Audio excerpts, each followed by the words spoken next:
Oh, hi! Hello, everybody. Welcome to the to LMIAY.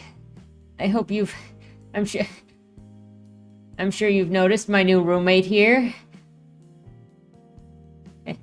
Enrique, the giant spider. He's gonna be the guest co-host today for the very special LMIAY. You'll know why soon. But before we get started, number one, if you enjoy what I do here on the channel, please remember to like, share, and subscribe for more. Like he's directing me. Number two, if you would like to be featured on the channel, check out the links down in the description below. The number one way to be featured is through LMIAY, the monthly prompt writing contest, which we are doing today, where I give you a prompt, you write a short story using that prompt, and on the first Monday video of the month, we bask in your creativity. The second way to be featured is if you are an indie author and you have a book out or a book that is coming out. If you submit the first chapter and the cover, they will be read here on the channel at a random interval, always on a Monday, to hopefully help more readers find your work, because you should be found if you put in the work. Hopefully I can do my best to facilitate just letting people know that you exist. The third thing is, if you would like to check out any of my books, you can find them at any of your favorite places to get books, including the local library upon request. So with that said, let's get into the LMIAY. Like, without further ado, you guys, because I know that Enrique here is very excited. His hand is in one of his hands, one of his claws, one of his legs is in my hair. So, you could say that we were ready. And you know what? He's got usually lovely, glowy red eyes, but those only come out at night, and obviously, this is only a little uncomfortable. It's okay. So in case you were curious, the prompt for last month's LMIAY, or for this month's LMIAY, I should say, was a spider has moved in with you, or one of your characters. He/she is buff. Figure out what to do with it. Well, you can see what happened here. The first story is by Mae Tanner. Renee lifted the bucket's lid and showed her granddaughter its contents. See these? Falava poked a stick into the bucket, stirring the fat yellow grubs. What are they? They're tufa grubs. They eat packer leaves. Our packer's infested. I want you to collect as many as you can. The little girl squished a grub with her stick, and Renee pulled the bucket back. Don't hurt them. We need them alive and strong. She pointed at the spinner webs covering the tent attached to the packer's mound. Once you've filled a bucket with grubs, drop them on the webs for the spinners. Falava turned and stared at the webs. Can the spinners eat that many? Renee chuckled. Of course not. Your mama will pick the extra grubs off the webs for us to use. You've had tufa before. She offered each child an empty bucket.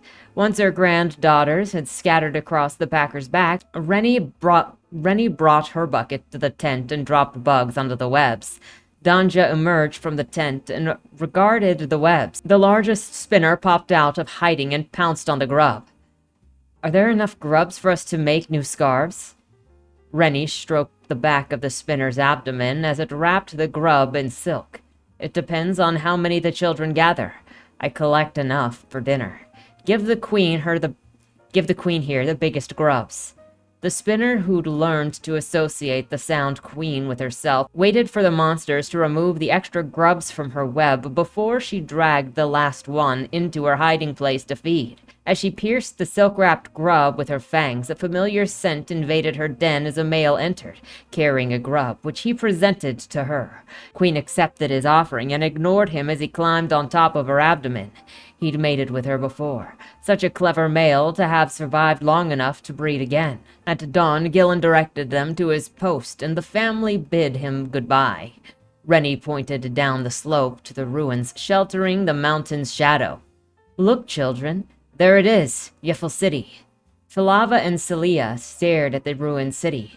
Taroth sucked his thumb and clung to Danya's blouse with his free hand. They shared a meal of tufa with the watcher Gillen replaced before parting ways. That night, they camped on the site that they'd chosen on their way to Yeffle. Rennie jerked upright in her bedding, startled awake as a band of men burst into their tent. The men wore leather clothing and bared their faces as if they were humans. She shivered. A gang of banished had ambushed them as they slept. The banished dragged the women and children out of the tent and off the packer in the pre-dawn light. The two young children clung to their mother while Falava stood beside Rennie with her head held high. One man stepped forward and sneered at the small family. "Look at what we've got here. A lone packer, a pair of women, and 3 children. What are you all doing by yourselves out in the desert?" Rennie lifted her chin. "We just left Yeffle City. My son got selected to serve as a watcher." The man froze, sweat beading on his brow. "Did he now?" Danja nodded. "We delivered my husband to his post yesterday. If you harm us, the gods will punish you." Another man laughed. "Such nonsense." He took a step toward the women. The first man extended his arm to stop the other man. "We won't harm you, but we'll take your packer." The second man turned on the first man. "We've been without women for months. Why would we leave these be? It's bad luck to harm a watcher's family. We're close enough to Yeffle for them to return there safely. We'll take the packer. It'll help us enter a village. We can get women there." The queen stirred in her hiding place. The frame where she'd built her web sat still after having jerked violently. Monster sounds boomed outside. She poked her front legs out of her den. Her web was gone. The monsters had never damaged her web. She emerged, trembling. The scent of strange monsters filled the air. Around her, other spinners crawled out of hiding and clung to the sides of the structure where they built their webs. Queen raised her forelegs and bared her fangs, releasing pheromones which washed over the assembling spinners, arousing the battle. Renee twisted her lips. Danja was heavily pregnant and wouldn't be able to walk back to Gillen's post. The banished had taken everything from them. They hadn't even left them water containers. She left her daughter-in-law and grandchildren beside the site's water source and set out. On her way back to Gillen's post, the tracks of her packer caught her eye. The mobile plant trail wandered erratically. If the banished didn't know how to manage it, perhaps she could regain control. She glanced toward Yeffle before turning to follow the track. An hour later, Rennie rounded the mesa and the packer came into sight. She stopped, staring at the mound of vegetation before creeping closer. Rennie climbed the side of the packer and slunk towards the tent. Only the whistle of the wind disturbed the scene. She poked her head under the tent flap and peered inside. A half a dozen bodies lay on the floor, surrounded by a multitude of spinners. Vibrations announced another monster. Queen raised her forelegs. Venom dripped from her fangs. The scent of the monster that dropped grubs into the web washed into the space where the spinners had found the strange monsters. Queen dropped her forelegs to the floor and scurried to it. Very nice. I like the use of the spiders. We also got some spider perspective here. You know, bringing me back the reminiscence of the centipede perspective, which you don't get a lot of bug perspective. It actually reminds me of a discussion that was being had over the weekend about making animal perspectives the main character perspective and how to humanize animal perspectives. I think that would be a really fun prompt. Maybe we should do that in the future because I like seeing stuff through the minds of animals. I know that we could probably count on Vanya to do birds, but like bug perspective is a very interesting one. Like doing perspectives that are less common are very interesting. The next story is by Allison Miller. The continents drifting apart signify the end of the gods. LMIAY had tried everything, making clones so they could stop the inbreeding and clones for fighting wars. The longer the clones were alive, the more sentience they gained. Since the gods wouldn't mate with them, they mated with each other. His own creation became his downfall. Many gods scattered around the globe, some dying, some becoming less than, becoming something that made them wish for death. LMIAY, once a muscular beast of a man, now was lean, his emaciated form looking like a long-dead regular man, rather than a god he was. The earth finally shifted into its place, and he wandered the earth, getting lost in what would become Utah. A mountain of spiders stood before him. A few of them slid down to him and lit on his skin. He fell to his knees and placed his hands on the ground. The spiders climbed up and around, driving their fangs in. He opened his eyes on his body, hoping to make them flee with his light. The spiders took it as an invitation to take up residence in his flesh. Pain ripped through his abdomen as the new arms began pushing their way out. Bones, muscle, skin, and meaty insides formed in the burning sensations that coupled with the pain of his ribs separating and the bones coming through.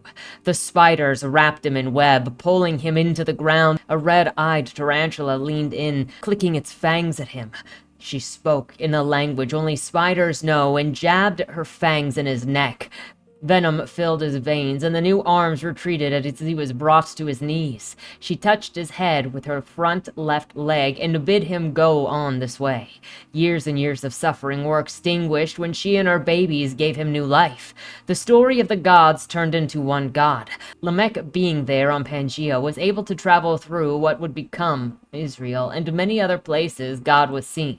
He managed to escape crucifixion by grabbing a clone of himself and hiding it in his mate's web. The spiders had always whispered to him, letting him know where the rebel gods were and what they were up to. Her many children and soldiers board ships to hunt down the deserters. There was one tree they dared not go near. No webs were built on that tree, and no birds rested on its branches.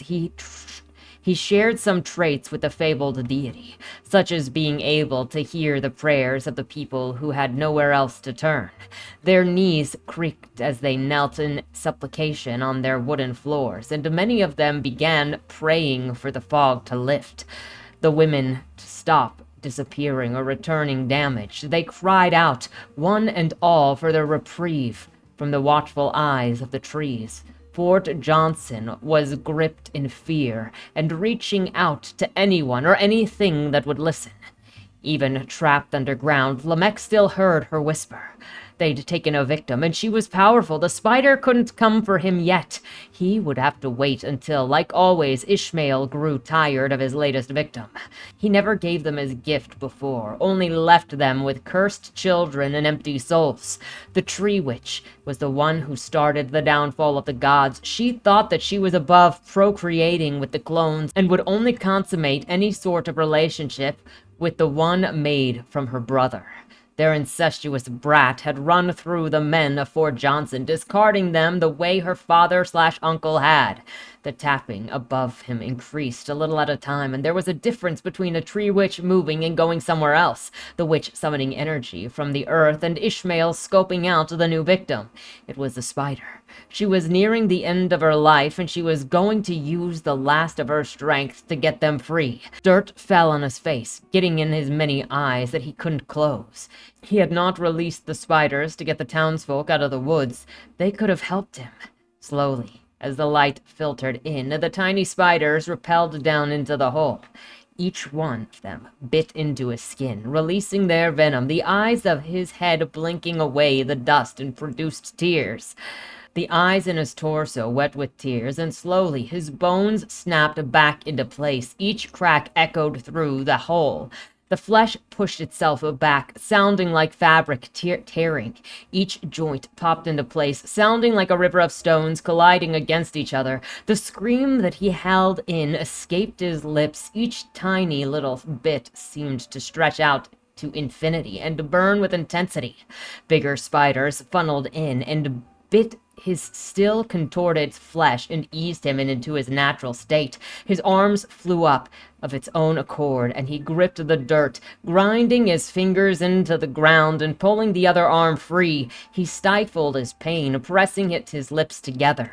They were busy people lately. The daughter had successfully taken a man and was carrying his child. The reptilian man had impregnated his latest victim. The scent of honeysuckle and lavender let him know the daughter was close. The larger female snake slithered under the legs of Lamech's spider mate, and his hips popped back into place.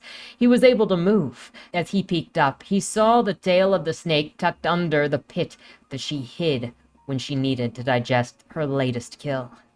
There was no time to worry about her. Lamech had to follow the scent of the witch and stop her and her family from harming others.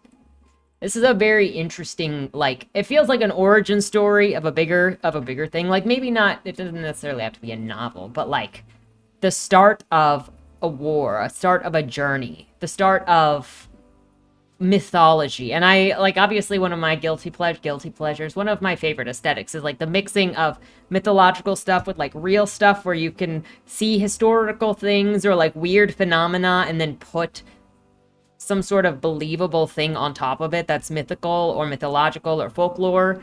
I love that. The next story is by Egao Chan, called Foggy Morning. It'd been a night full of struggles and unease. Almost every muscle in David's body was sore, which made waking up and sitting straight on his bed a painful ordeal. Obs, his living full-body latex suit and somewhat of a spiritual guide, was not on his hanger. If it was any other day, he would not be surprised, but today, after a great battle like that, even as a latex suit, he should be tired and be in a need of rest. A clean white shirt and a pair of white shorts sat cleanly folded by his pillow. He had no memory of ever buying these. Maybe he just forgot because they were plain looking. Maybe it was his early morning brain after a rough night. He put them on. The softness and lightness was strange. How could he not remember owning clothing of this distinct texture? The smell of coffee came from the kitchen. David straddled over, just in time to see Obs sitting by the dining table sipping a cup of tea. A pot of coffee was brewing on the machine. Someone was cleaning up the kitchen, while the 2 pieces of toast were in the toaster, getting a delicious tan. "Morning," David sat down at the table. "You made coffee? And toast?" "No." Obs shook his head. "Octa beat this mask to it." "Octa, huh?" David rubbed his temples and grunted. "God, I'm sore. How are you feeling?" "This mask feels fine. It will take a while before this mask can join you in a fight, though." Obs sighed. A muscular, hairy arm passed David a mug of coffee. David took a sip, nodded in approval at the wonderful taste, before almost shooting out of his chair. "Whoa! Wait, who are you?" A human-sized spider, standing on its 2 hind legs and wearing an apron, passed him his coffee. The apron had the drawing of a happy spider in a chef's hat making an omelet on it, tightly clinching to the spider's chest. With just a glance, David could see the spider's bulging pecs and chiseled abs. They fit very harmoniously with its 6 arms. That would make a normal bodybuilder envy. "This is Octa. He just moved in." Obs shrugged. "You were asleep while we talked, so now you know." "Moved in? How?" David put his coffee down, looking the spider up and down. Are you from beyond the fog as well?" The spider made a few chirping sounds along with a couple of hand gestures to Obs. "Octa said he's sorry that he came in like this. He also paid this month's rent that you forgot. All you need is to spare room All he needs is a spare room we never use. And yes, he's from the fog and needs a place to stay." Okay. Stranger things had happened, so David took a deep breath and calmed himself down. "But why our place?" "Not many could understand him. He's from beyond the fog, but he's not hostile. He'd rather not deal with the authorities the right way." Obs shrugged. "The mask believes this is a good deal. Octa can lighten your financial burdens, and he cooks. All he needs is that spare room and some dumbbells." "Rent? How?" "Octa learned our language and how to sell items through the internet." Obs translated Octa's answer. "In fact, you're wearing a gift from him. Spider silk pajamas, sturdy, light, and never stain." David took another careful look at his shirt. It definitely had a very unique touch. Lighter than cotton and warmer than silk. "Fine. How long are you going to stay?" David relented and sat by the table. "The rent's up for renewal in a few months." "Until the next time the fog gate appears, perhaps." Obs answered on behalf of the spider, who was looking at David with what seemed to be an earnest, pleading look, though his shiny, bead-like eyes made it more uncanny than anything. Okay, David sighed. "A few rules first. Number 1, keep the kitchen clean and don't leave your web everywhere. Number 2, keep a low profile. Most importantly, you're not allowed to hurt anyone, self-defense aside." Octa nodded and put 4 hands forward, one hand making an okay sign, one hand giving thumbs up, one hand making a telephone sign, and one hand giving him the middle finger. Obs pulled the hand with the middle finger down. Octa said deal. And sorry for the mixed gesture because he's still learning our signs. The brand new toaster clicked. Octa grabbed a plate, made David a simple strawberry jam sandwich. The toast had spider char marks on it. Lucky for everyone, today was Saturday, so David could enjoy a cup of well-brewed coffee with Obs on his side, watching Octa rearrange his simple and slightly messy kitchen. I kind of like this Octa guy. You know what? I am in... I love that this is like the sentient gimp suit and the buff spider. Like, Egao, this feels like the perfect setup for whatever this is going to be. It's so unique. It's so special. I'm in. I'm into this. And also, Octa, you know, for a spider, seems pretty chill. That's all I'm gonna say. The next story is by John Morey called You Do You, Spider Bro. I'm so excited for this. Jerry, Gerald, Geraldino, bro! Geraldino de la Cruz looked up at Oscar's scowling face.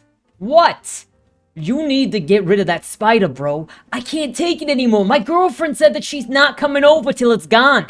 You've got to squash him, bro. But I can't, Jer said. He's my spider, bro. It had been 3 months. But it felt like it had only been yesterday when Jer was in the shower, lathering himself up with his favorite 9-in-1 shampoo, body wash, soap, scent, exfoliator, shaving cream, sold in a gunmetal gray and neon green bottle. That's how you know it's manly. When he opened its soapy eyes, but no tears, and saw it for the first time. A wolf spider.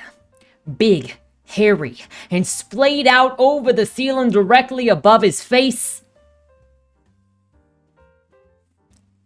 The bathroom spiders. Always the worst. Jer stared up, and he could feel it looking down at him with 8 beady eyes. One spider. One man. He could have swatted at it. He could have screamed. He could have jumped out of the shower, entangling himself in the curtains and fallen, cracking his head on the toilet. But instead, frozen in the throes of arachnophobia, Geraldino said, You do you, Spider Bro. But the Spider Bro didn't leave. It was there the next day, and the day after that, on and on. Sometimes the ceiling would be clear at first, only for Jer's fuzzy 8-legged buddy to be there when his eyes opened. Every single time. After a while, it became comforting. There was Spider Bro. The world was good. And then, about 2 weeks after his new pal first graced the ceiling, Jer tried something impulsive. You do you, Spider Bro. He joked, and extended his closed hand up toward the ceiling like a fist bump. Silly, huh? Maybe the spider would get spooked and skitter away. But maybe it would just stay there, because it was used to him.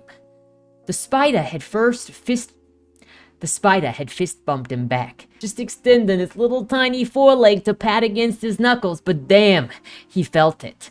A fist bump. And that was that. They had an understanding. They were true bros now. Oscar could never understand. So there they were months later, and the roommates were at an impasse. You spider bro? Oscar asked, his mouth agape. Bro, are you insane? It's a spider. You squish spiders. Then why don't you squish him? I ain't getting nowhere near that thing.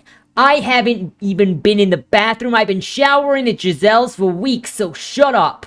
Well, I'm not doing it. Oscar versus Jer, UFC, flyweights, set to tangle in Fresno. This night only. Bro, you're nuts. Oscar shook his head. Forget it. I'll do it myself. He stood and reached for a deadly weapon of death. An old magazine. No! Don't! Sorry, Jer. This is for your own good, Oscar said as he rolled up the magazine. That 8-legged freak is going down. Oscar, come on, man. Oscar stomped into the bathroom, already swinging the magazine. Hey, Any spider bros in here? You think that you could take over my house? We're renting, Jer said. You think that you can take over my rented apartment? Oscar corrected himself. Spider Bro was on the ceiling this time, perched above the toilet instead of the shower, just as content as always. Fuzzy legs splayed everywhere, 8 tiny eyes looking downward. Look out, Spider Bro, Jer pleaded. Bro, you're nuts, Oscar said before he stood on the toilet and swung his rolled-up magazine. It hit home with a terrible smack, the sound echoing with grim finality. There, all done. Now you gotta clean up the mess, bro. He lowered his magazine to view his handiwork, but the spider was still there. What? I missed? Spider Bro! Jer cheered. Oscar frowned and swung at the spider again. This time, the paper ricocheted back, and Oscar stumbled with a grunt. Hey, what the? He asked just before the spider jumped, interrupting him. It punched Oscar across the chin, and though the spider was tiny and had moved fast, Jer could almost imagine he saw little boxing gloves on its forelegs. That thing hit me! Oscar shouted, confused as he looked for the spider whirling around in the small bathroom. It sailed at him again, this time unmistakably giving Oscar 2 jabs, a left hook and an uppercut under his chin. The spider knocked him out on the bathroom, stumbling and crashing into the wall so quickly that Jer was barely able to get out of his way. It punched me! Spiders can't punch! Oscar repeated, confused. Screw it, I'm out of here, I can't take this anymore. But Oscar, Jer said, he's just a spider, bro. Come on. Maybe if you said that you were sorry, you're crazy. I'll send Giselle to pick up my stuff. Have fun paying rent, bro. Oscar stormed out. The front door slammed behind him. It took Geraldino a while to realize the ramifications of what had just happened. And then he went to the living room and collapsed on the couch, his head in his hands. What am I gonna do? He asked himself. I can't afford this place. What am I gonna do without Oscar? Spider Bro, I thought that we were friends. The spider scuttled out of the bathroom, traversing the entire way to Geraldino before slipping underneath the couch. What am I gonna do? Jer repeated. The spider reemerged, now carrying money, a stack of $100 bills to be precise. Fresh, crisp, banded together. It dragged the cash up onto the couch and set it in Jer's lap. Spider Bro? Jer asked. This is yours? The little spider saluted at him. How did you get money? Jer asked. The spider shrugged. It then extended a foreleg in a formal gesture. Geraldino de la Cruz looked at the money and then at the spider and then back at the money again. Finally, he shrugged with an understanding that some things just couldn't be explained and reached out for a little fist bump. You do you, Spider Bro. You know what? Spider Bro, not gonna leave you hanging. He might have gotten stuff involved with your roommate. Still prepared to take care of you. That is the true flavor of a Spider Bro. I love that, John. Very nice. The next story is by Octavius Anglicus, called Surrogate. Knock, knock, knock, goes the door. With great effort, I raise myself from the sofa upon which I've slept since she shoved me into my home. It wouldn't be right to not lend a lady in her condition the bed. My legs limped one after the other from the living room through the hallway, which has a kitchen to the left and a staircase to the right, and at the last door, pulling my door inwardly, reveals the only of my 3 sisters yet to die. We simply stare into each other's eyes for a moment, neither certain how to begin after all of this time. Well, she says, may I enter? That's all that she can conjure for a brother that has become a stranger since the eldest embraced death in a decision that, for a long while, I could not understand. I hated her for it. I hated myself for that. The other died in infancy, long before my birth. Oh, I have taken too long for such a weak response. Yes, certainly. I lead her up the stairs awkwardly, stepping both legs onto one step before going to the next. What happened to your legs? She asked. Is her concern genuine? Oh, it's but part of the process. The process. Never mind you that. Look, we've reached the top step, And so we have. She continues, following my double limp, apparently yet to notice the stiffness of my other limbs, past the doors for an office, a bathroom, and a toilet, before reaching the bedroom door. Are you ready? I quickly push the door open. She still remains without answer. Well, I prod, what is your professional opinion of her? What's the word? Condition. After a pause, she says, I'm a midwife. She's a lady due to give birth. Birth to what? She says, a heightening a pitch on the final word, letting slip her fear. Weren't you the smart one? Have you grown thick since we last spoke? On the bed lies a sickly gray tarantula so large her body covers the whole two-man bed. Her orange-striped legs wrap themselves beneath the frame. What of the legs can be seen have a musculature akin to a tiger. One step back my sister takes, and I can guess her intent. Her body spins around with an elegance of a ballerina, and she isn't fast enough to escape my clutches. A second later, her head is smashed against the doorframe, leaving a red mark on the wood. I wrap my arms around her, turning her to face the gravid lady. I fight against the pain brought on by my forceful movements of my stiff legs, even with the skin splitting to reveal the forest of hairs that lie beneath it. I force my sister's eyes open. Look! I shout. Look at her! My sister can't escape the gaze of the previously black eyes that have since turned indigo. The two greater ones beam lights directly to her, pupil to pupil. I can release my grip from my sister now. The lady has ensorcelled her. They are compatible. A mother would gladly die for her children to live. You and I know that rather well, don't we, sister? Heather, how I miss her. She let the doctors do what needed to be so her baby could come out alive. But they both died anyway. The surrogate continues walking toward the lady as a drop of water escapes my left eye. The lady, her kind, when the women birth, they die, as do half of their children, so they eat their way out from within her. But if she were to borrow your womb, they could be birthed, so that she and perhaps her children may survive, and there is a small chance that you may live as well. Her children at the moment aren't here. There, I gesticulate all over to nowhere in particular. Everywhere. The surrogate has reached the spider. She's getting down on her knees, leaning forward, leaning toward the indigo eyes. I just want you to understand, I say, and gently close the door. I can hear the webs being spun, and the surrogate screams. The eye contact must have been severed. She no longer needs the woman in the trance to have her way. Down the hole I begin to hobble. However, I stop when a shooting pain runs through my arms. I suspect an arm. The skin cracked all over. I can see the limbs beneath has turned into two, held together only by a thin, gooey substance, and is ready to be pulled apart. I can feel my nerves tingling through my new form beneath his old one.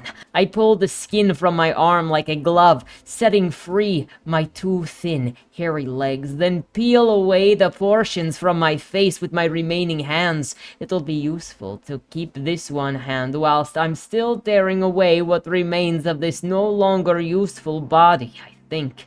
With it, I feel along the new face revealed. Hairs cover me now as oil does a canvas belonging to Van Gogh. My human eyes remain. She told me that would be necessary, as are the 6 new smaller eyes, also human. My hands find itself now shaking, its way down to my mouth. My eyes roll back to whites as it reaches the entrance. In my hand goes, and I peel away this flesh suit to reveal something far superior to what I have been before. Bells chime in my mind as I turn to face her room, nervously hurrying one leg over the other, and give a knock, knock, knock on the bedroom door. I can only hope that she will be pleased with what form the process has provided me. My bride awaits. Ooh, transformation. Again, relevant to discussions that I've been having recently, but the transformation and the losing of oneself, horrifying. Also, very nice building of the tension, very nice spookiness. The next story is by Mike VanHoose. Wolf's eyes got big when he caught sight of our new roommate. Bruh, she's smoking. You think that she's into Wolfies? I glanced in her direction and my heart dropped. 8 perfect slender legs ran in steep angles attached to the hardest and silkiest black thorax I'd ever seen. The curves on their body were only accentuated by the brilliant red hourglass tattoo on the upside of her abdomen. She sat in her bundled web, staring at the two of us, not saying a word. Our reflections were trapped in her deep black orbs. She looked like she was made of glass. She could have been carved from ebony or obsidian. I made quick mental notes. Wolf was beside me. His large athletic build and brown lines screamed hunter. He had excellent eyesight and could spot prey far in the distance. He was fast and agile. He'd never built a web, but neither did I. That was about where our similarities ended. As a roommate, he was a slob, but good-natured. His jokes about my spindly legs and lack of venom glands were hits at the parties. He had a quick wit and was easily the most popular spider living under the log. I'll admit, I'm jealous. Every time he went out to hunt, I stayed behind munching on bird droppings. When threatened, he would fight and I usually froze. It took me 6 months to regrow 3 of my legs after a robin nearly ate me. Being a long legs does have advantages though. I'm gangly but tall. Most of my order are very smart, turning that smart into survival. I choke on some of my own spit. My lisp, which likes to thicken in times of extreme nervousness, hit hardcore as I pushed a pair of horn-brimmed glasses onto my nose. Yes, Wolf. These very pretty. I don't know if these into the whole interspecies thing. She's attractive, though. Wolf crept up into her web, careful not to get caught on a vagrant strand. For all their sleek black beauty, widows were notoriously bad web builders. Hers looked like bright billowed pads. In his cheesiest nightclub voice, I heard him ask, trying to be smooth, "How you doing?" None of her 8 eyes blinked. They were as cold and deep as space and trained on me. Leave her alone, Wolf. She's either asleep or waiting on food. You don't want... Her voice, light as a feather, floated across the hollow log. "Thank you. My name is Natasha." Her accent was a beautiful shade of lightly flavored Russian. My idiot roommate butted in. Hey, Natasha, I'm Wolf," he said, sliding closer. She skated across the edge of her web, barely noticing Wolf. "Yet, not you, fool. Your friend, the long one." Her smooth voice filled my ears. "What is your name, tall stranger?" My single abdomen pulsated with each heartbeat. Was she coming to me? "Long one, are you okay?" I tried to answer. "Switch!" She cocked her head as if she didn't understand. I coughed, clearing my throat and trying to eliminate the lisp. Sorry, it's Stretch. Stretch is very appropriate for such a tall, handsome..." Wolf interrupted. His incredulous voice sounded almost like a whiny child. "Really? Stretch? You're into Stretch?" The venom from her fangs dripped as it mixed into her words. "I'm into gentlemen, you cretin." My face turned to Wolf, not used to being passed over for an awkward long leg like me. "It's okay, Natasha. Wolf is just used to... I don't need you to explain her to me," Wolf shouted. The anger at Natasha's rejection flushed through his face. As he turned to advance at me, he stopped.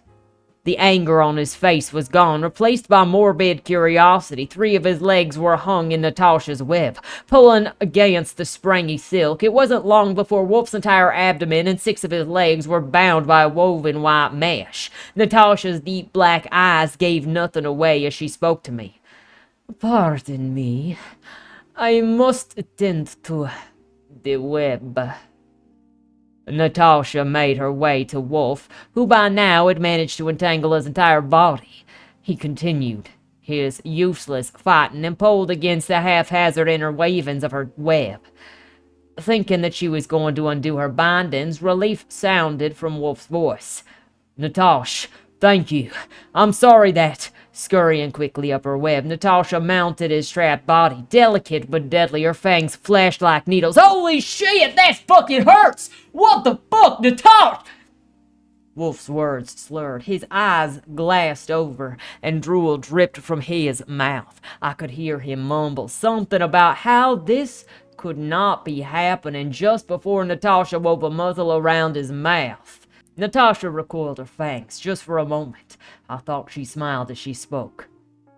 "Come, drink." That first night together was a cautious experience. Dinner was pleasant, if a little odd. I'd never had anything like it before. Her venom mixed with Wolf's slurry caused a slight but pleasant numbing sensation. Natasha was curious and understanding with me, telling me she preferred conversation and intellect over brawn. We laughed when I told her that I'd never had interspecies relationships before. She smiled and cooed. "Once you go Black Widow, you'll never go back." Now she calls me her sugar daddy Longlegs, and she's my hourglass beauty. Very, very nice, Mike. I love the sense of humor that you put in stuff. I mean, when you decide to put humor in stuff. It's fantastic. The next story is by Sir Oliver Drab, our very own knight. Thank you for submitting. Think Edgar Allan Poe. It's called That Incessant Tapping. Tap, tap, tap.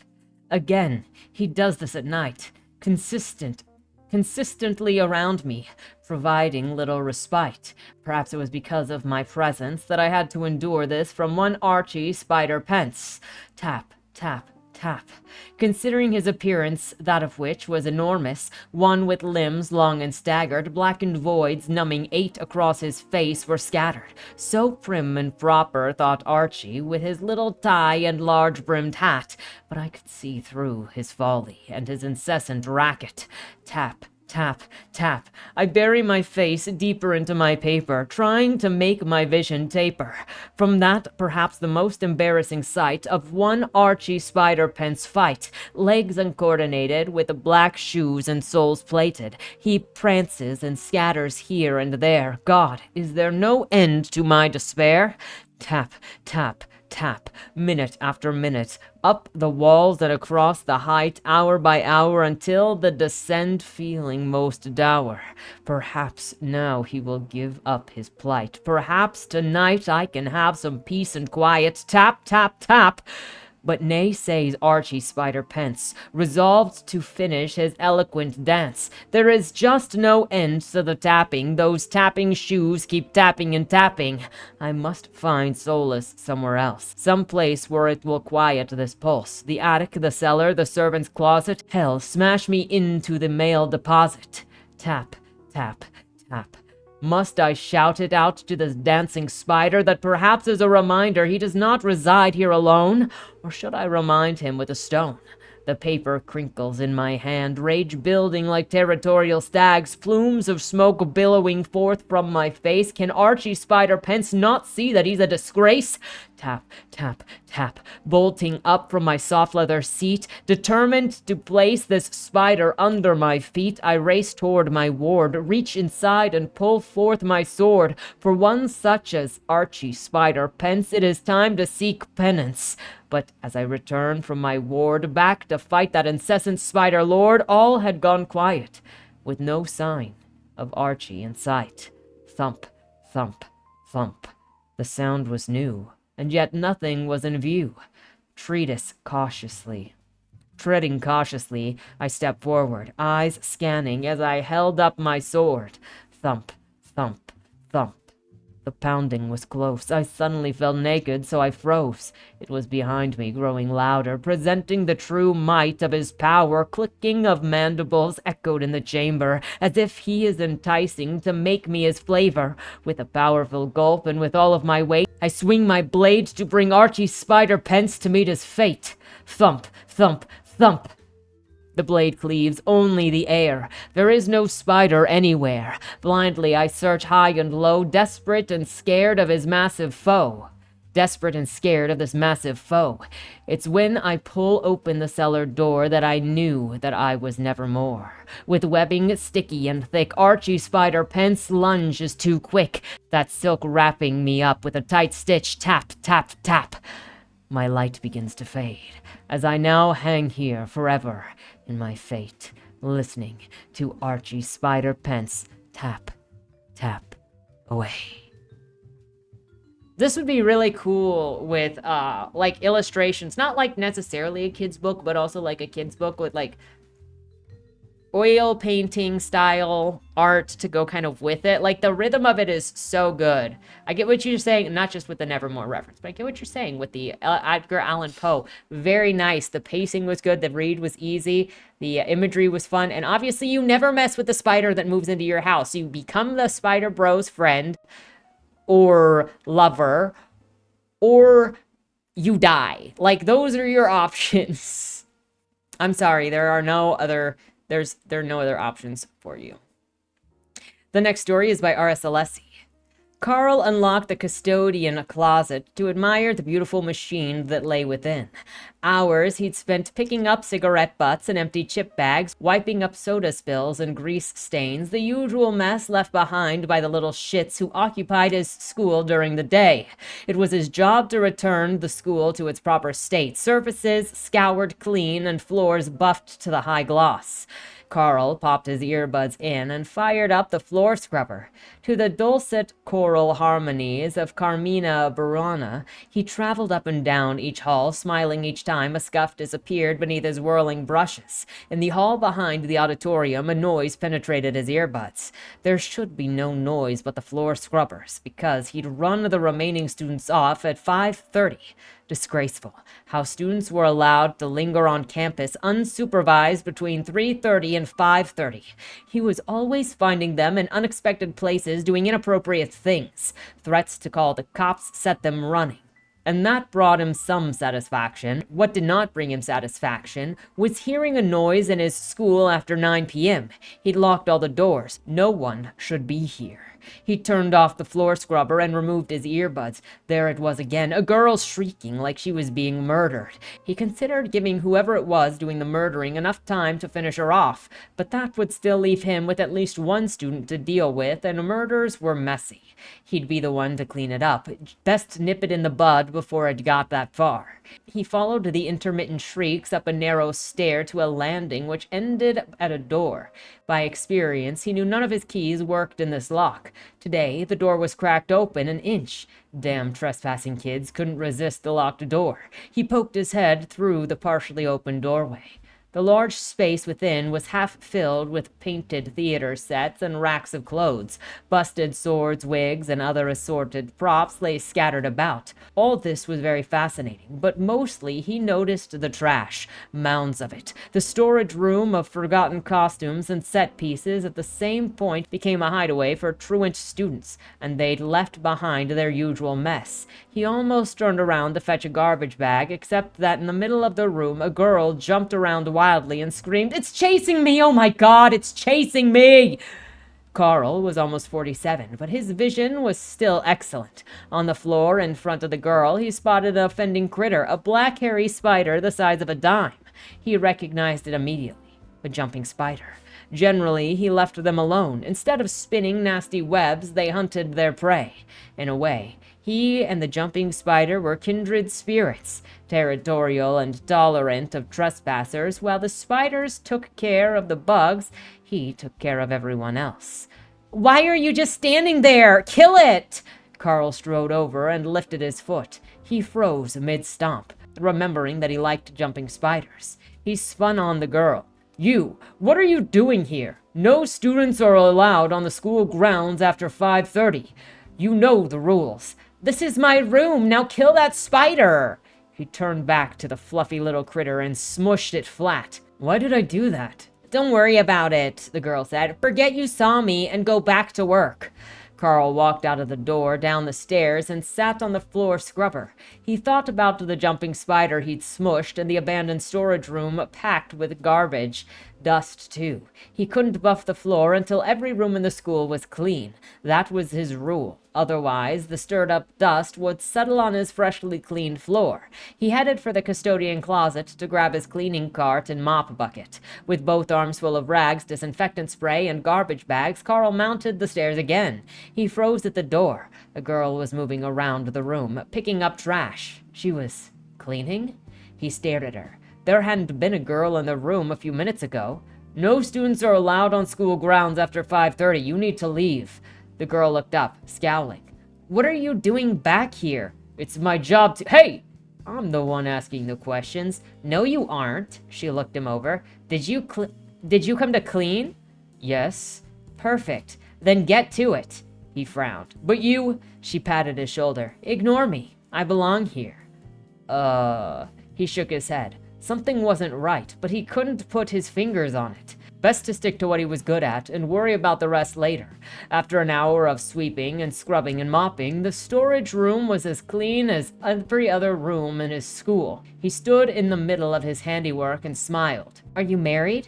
He jumped. What are you doing here? No students are allowed on school grounds after 5:30. Yes, you said that already. Carl studied the girl. She looked about 16, maybe 17, hard to tell with these kids. She wasn't bad looking. She'd probably grow into another snooty woman who couldn't spare him a second glance. Okay by him. He didn't need a woman bossing him around. He got enough of that already from the assistant principal. I don't understand. What's going on? Are you married? That's none of your— Are you? No. Parents? Immediate family who check on you regularly? No. Perfect. She grinned. Suddenly, he was very aware that this girl was not a girl. She wasn't even human. I could use a servant, she said. What? Like a jumping spider, she leaped at him. He shrieked, loud and shrill as a girl. 2 hours later, Carl backed to the floor scrubber into the closet. In every direction, freshly buffed floors sparkled. He rubbed his neck while the world tilted slowly to the left. He needed to eat a couple of steaks this week, the girl told him. Miranda. That was her name. Miranda. His master. I love that you are continuing like this. The vampire girl that is being punished to be in school for 100 years. Like, that was such a fun idea that you did with the vampires last time, and so then this being a continuation of that, I hope you're still, like, working on the rest of that in the background somewhere. You just... I love that idea. I love that take. And the humor that you brought to it and the way that you were writing it was fun. And I love the way that you use, like, really mundane things and then bring new life to it. Like, your focus on cleaning... Your focus on detail is so unique to you. The last story of this month is by KawaiiGroovycat. Oh my gosh, you guys, we are ending with a legend. We are ending by a legend. Though, I don't know, a lot of you guys are freaking legendary with your stories. Anyway. There are a few things that I know to be true. The world is an unpleasant place where pain, hate, and scum run rampant. All the monsters that you dress up as for Halloween are real. But the real monsters are the human beings who despise them. As long as people in positions of power are left unattended with the weak and vulnerable, they will take advantage of them. Just because I chose to be the church's attack dog doesn't mean I'm a woman of God. God does not love all, and he can die in a heavenly ditch for all I care. He has never and will never answer our prayers. Even so, I count myself blessed. Little boys and little girls only ever get hurt and used, but metaphorically speaking, I somehow got away from that scummy basement of the church, where all of the orphans who had been supposedly infected by life-ruining vampires proceeded to get further ruined by shitty priests and ended up on the ground floor. I'm rarely ever allowed to be off the church's leash, but I can live alone. And as long as I'm within the walls of this tiny apartment, I can live as godlessly as I want. When I'm not hunting whoever I'm told to hunt, I'm spiting him by messing around with guys left and right and even my fair share of girls. I also know that spiders are many things, but they are most certainly not buff. They're certainly strong, able to lift hundreds of times their body weight, but that's something even humans can't do. But their legs are long and thin. You can't look at any spider alive and describe it as buff. Then again, that's probably as true as saying that God is good and he forgives. The spider crawling on my bedroom ceiling is just another reminder that everything we're told about the world is a lie. It's as small as a spider should usually be, but its muscles visibly rival mine. What a pessimistic way of thinking about me. I'm not sure I approve of your attitude. I hear a voice ringing in my head. I guess the spider is using telepathy to speak with me. Oh joy. I reply back to it. Someone who's just barged into my home doesn't get to have an opinion of me. Even if you had that right, you're better off hating me for being a vampire than a pessimist. Oh, right. You're a blood-sucking demon. That's just nasty, the spider said. That was a joke, by the way. Your personality may be twisted, but your body more than makes up for it. Gross. My self-esteem isn't low enough to let a bug crawl inside of me. Especially one that I didn't even invite into my room. You're no fun.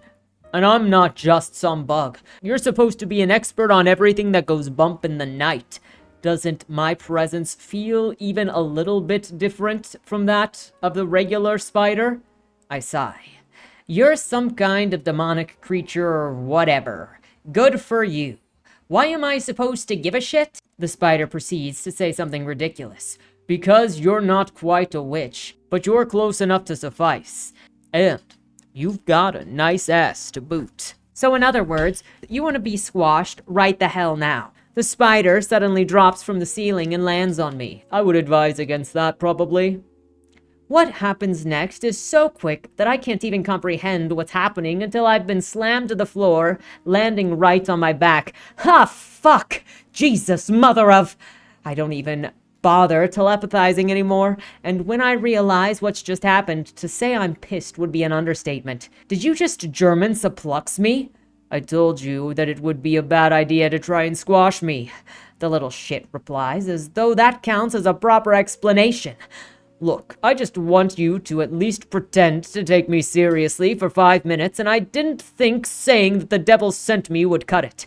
You, I groan. You could have opened with that, you idiot. The hell does the smoke guy downstairs even want with a workhorse of the church? To be fair, you're not just any old workhorse. You're more like a stallion, an undead stallion who's already going to be executed like any other monster once you've outlived your usefulness, the spider explains. Now, me and the big guy in red don't agree on much, but we both believe it'd be right shame if someone like you were just thrown away and made to go to waste. It's not like the church will miss you once they decide to dispose of you. Now will they? I find that I have no retort for that. Loath as I am to admit it, this creature is right. That's all well and good, but why did you say that you needed a witch? The spider rolls its eye, or at least that's what I imagine it doing. That's like asking why a child needs a parent, it replies. I'll help you hunt things, and you come with me to hell when you die. It doesn't sound like there's much in it for me, I say. Would a cobra twist change your mind? I immediately jump to my feet. Hell no! I'm lucky that the floor isn't broken right now. Alright, fine. You're deceptively strong despite your size. I've never seen a buff spider before in my life, and I don't really care enough to refuse. How do we make this little partnership official? The spider cackles. Oh, that's easy. All we have to do is exchange bodily fluids. I change my mind. Please kill yourself right now. Jokes! The spider raised its hand in surrender. That was a joke. All we really need to do is exchange true names. That's it. I don't have one, I say. Don't have the right to that name, and haven't for a long time. Everyone just calls me Red. That's the closest thing that I have to a true name. Bullshit, the spider says. Mine is Akuji. It's a crap name in any language. Now it's your turn again. Give me your true name, and don't try to tell me that you don't remember it. That'd be lame as heck, and I'd probably actually kill myself from boredom in that case. My mind flickers. It's been a long time since I've heard anyone, even myself, say that name. But it's never occurred to me until now that I'd even be able to forget it, as much as I may want to distance myself from who I was as a human. Not saying it would mean that I'd never have to see this twerp again once I'm rid of it. Not saying it again would mean I'd never have to see this twerp again once I'm rid of it. But at the same time, it could be useful. And you would have to be an idiot to ignore a useful weapon that's practically whoring itself out to you. Fine, I relent. But don't ever call me by my name. I'll tell it to you. But you're just going to call me Red unless you feel respectful enough to call me Mistress, Milady, Madame, Master, or anything like that. I crouch down and lean in close to the spider. Once my face is mere inches away from it, I whisper my true name so it can hear me. The spider is speechless for a moment. It feels like the creature goes for a year without speaking until it finally bothers to say something. Well, I'll be damned. No wonder the big guy's so interested in you. If that's how it is, this should be interesting. KawaiiGroovycat giving us a freaking cliffhanger here of an origin story of the spider and the vampire becoming buddies. Spider-vampire witch teamwork. There's obviously more. Whatever this is working on, I want to see it when there's more to it. Because this is cool. And always... GroovyCat, you're always so good with the character voices. They're always pretty sassy, too. But I always look forward to your work, and it's good to see you around again. That said, everybody, those are the submissions for this month. The spiders coming to visit. Make sure to make the proper choice when your spiders come to visit your living situation, because it could be a demon, or a spider bro, or it could kill you. Or a vampire.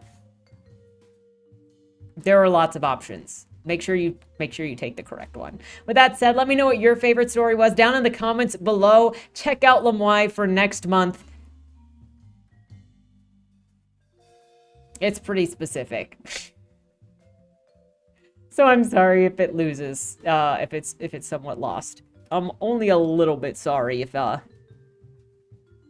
it's mildly confusing. But with that said, thank you so much for watching. Have a great week. Happy February. And don't die.